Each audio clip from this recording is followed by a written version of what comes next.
Assalamualaikum warahmatullahi wabarakatuh. Selamat pagi dan semangat pagi. Apa kabar anak soleh dan solehah? Semoga selalu dalam keadaan sehat dan siap untuk memulai aktivitas belajar.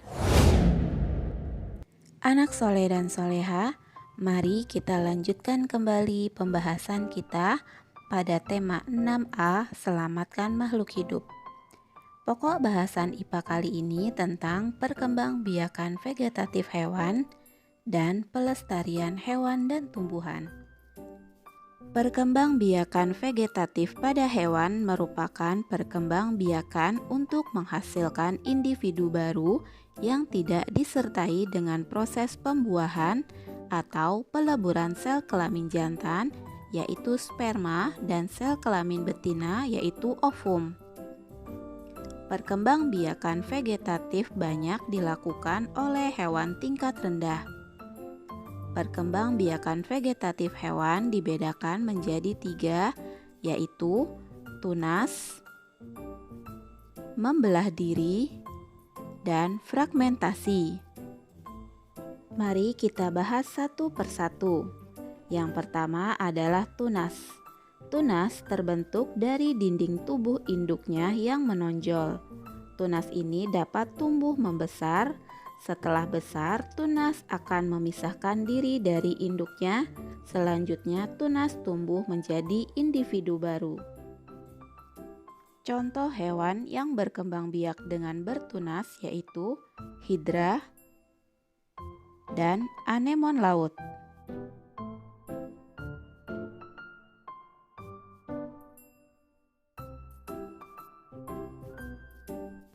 Perkembangbiakan vegetatif yang kedua yaitu membelah diri. Membelah diri adalah perkembangbiakan pada hewan dengan cara membagi tubuhnya menjadi 2 bagian yang sama atau lebih secara langsung. Membelah diri dilakukan oleh hewan bersel satu. Perkembangbiakan dengan cara membelah diri diawali dengan pembelahan inti sel menjadi 2 bagian. Pembelahan 2 bagian diikuti dengan pembelahan cairan dan dinding sel yang akan menghasilkan organisme baru. Contoh hewan yang berkembang biak dengan membelah diri yaitu ameba dan paramecium.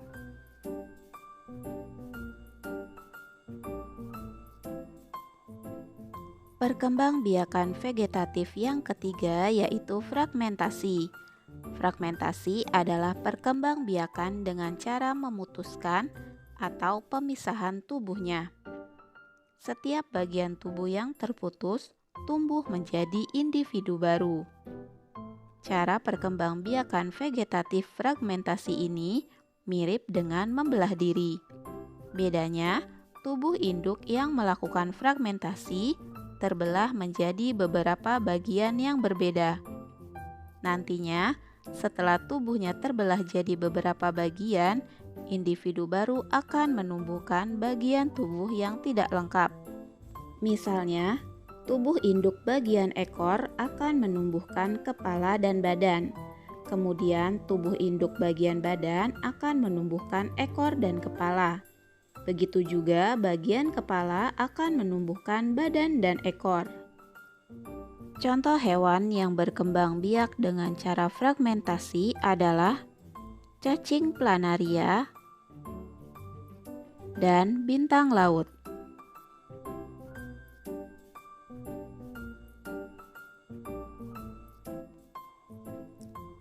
Selanjutnya, kita akan membahas tentang pelestarian hewan dan tumbuhan. Indonesia memiliki kekayaan sumber daya alam hayati yang meliputi hewan dan tumbuhan yang beragam. Keberagaman hewan dan tumbuhan tersebut tersebar di seluruh wilayah Indonesia. Bahkan, negara Indonesia termasuk dalam 3 besar sebagai negara yang memiliki keragaman hayati. Keberagaman hewan dan tumbuhan perlu dijaga karena banyak memberikan manfaat bagi manusia. Sayangnya, keberagaman hewan dan tumbuhan masih kurang mendapat perhatian untuk tetap dirawat dan dijaga kelestariannya, sehingga menyebabkan beberapa hewan dan tumbuhan menjadi langka. Bahkan ada yang hampir mengalami kepunahan. Hewan langka adalah berbagai jenis hewan yang keberadaannya sulit ditemui di alam bebas. Jumlahnya terbatas dan hanya hidup di suatu daerah tertentu. Berikut ini merupakan beberapa hewan dan tumbuhan langka khas Indonesia. Yang pertama ada burung cendrawasih. Burung cendrawasih hanya ditemukan di Papua.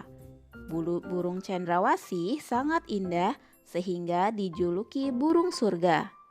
Oleh karena itu, burung cendrawasih banyak diburu dan menjadi langka. Yang kedua ada badak bercula satu. Badak bercula satu hidup di ujung kulon Banten. Populasi badak bercula satu semakin sedikit karena banyaknya perburuan liar. Biasanya para pemburu mengambil cula badak untuk dijadikan sebagai bahan obat. Hewan langka lainnya yaitu orang-utan. Orang-utan adalah spesies khas daerah Kalimantan yang terancam punah karena jumlahnya semakin berkurang.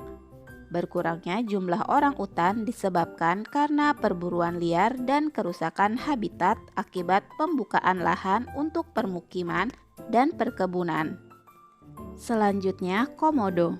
Komodo adalah kadal terbesar di dunia sehingga disebut kadal raksasa. Komodo hidup di Pulau Nusa Tenggara Timur. Menurunnya populasi komodo disebabkan perburuan liar, perubahan lingkungan, dan berkurangnya sumber makanan. Kemudian ada harimau Sumatera. Harimau Sumatera merupakan jenis harimau terakhir yang masih hidup di Indonesia. Harimau Sumatera diburu untuk dimanfaatkan bagian tubuhnya. Kulit harimau Sumatera dimanfaatkan untuk berbagai keperluan seperti tas, sepatu, ataupun bahan pakaian. Selain itu, ada juga tumbuhan khas Indonesia yaitu Rafflesia arnoldi.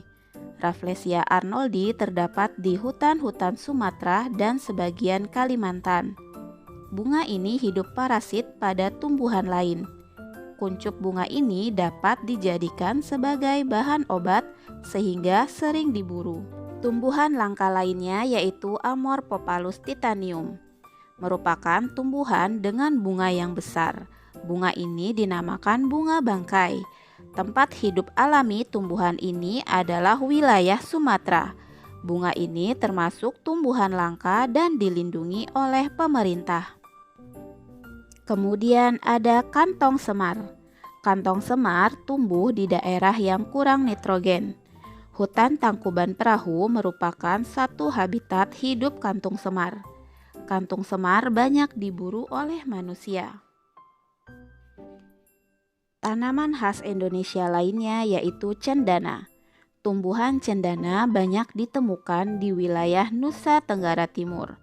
Tumbuhan ini juga digunakan sebagai rempah-rempah dan sebagai pengharum. Keberadaan tanaman ini cukup langka dan memiliki nilai jual tinggi. Itu tadi beberapa hewan dan tumbuhan khas Indonesia. Keberadaan mereka menjadi langka dan bahkan ada yang hampir mengalami kepunahan. Kita perlu melakukan penyelamatan agar tumbuhan dan hewan tersebut tidak punah. Apa yang menyebabkan kepunahan hewan dan tumbuhan tersebut? Berikut ini merupakan faktor-faktor yang menyebabkan kepunahan hewan dan tumbuhan. Yang pertama, karena faktor alam. Disebabkan karena hewan dan tumbuhan tersebut sulit beradaptasi dengan lingkungan.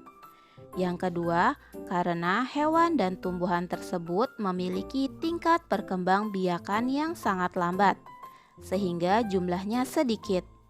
Selain itu, faktor bencana alam juga dapat menyebabkan kepunahan hewan dan tumbuhan. Selain itu, karena faktor manusia. Penebangan dan pembakaran hutan menyebabkan hewan dan tumbuhan kehilangan tempat tinggal. Perburuan liar, serta eksploitasi tumbuhan dan hewan secara berlebihan menyebabkan jumlahnya menjadi berkurang dan menjadi punah. Dan juga karena adanya pembuangan sampah ke alam oleh manusia yang tidak bertanggung jawab. Untuk mencegah kepunahan hewan dan tumbuhan, kita perlu melakukan upaya-upaya pelestarian. Upaya pelestarian itu diantaranya adalah pelestarian in situ. Pelestarian in situ dilakukan di tempat tinggal asli hewan dan tumbuhan tersebut berada. Misalnya, Suaka Marga Satwa, hutan lindung, dan taman nasional.